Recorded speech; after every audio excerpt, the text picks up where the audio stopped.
How to add golden notes on Instagram. Hello everyone, welcome to TikToks. To add golden notes on Instagram, you must follow these few steps.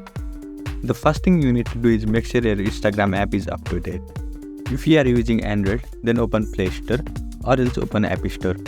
Then search for Instagram and update the app to its latest version. Now after updating your app, open Instagram. Here on top right hand side of your screen, you can see this message icon. So simply click on that. Now on top left hand side of your screen, right below this search icon, you can see this notes icon.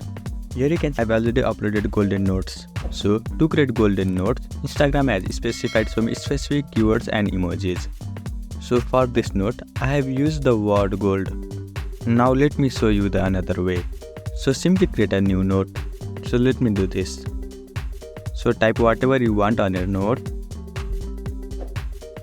And then by the end, add this goat emoji. After adding, simply click on share. Here you can see I have successfully created golden notes on Instagram. Check the comment section if you want more emojis that helps you to create golden notes.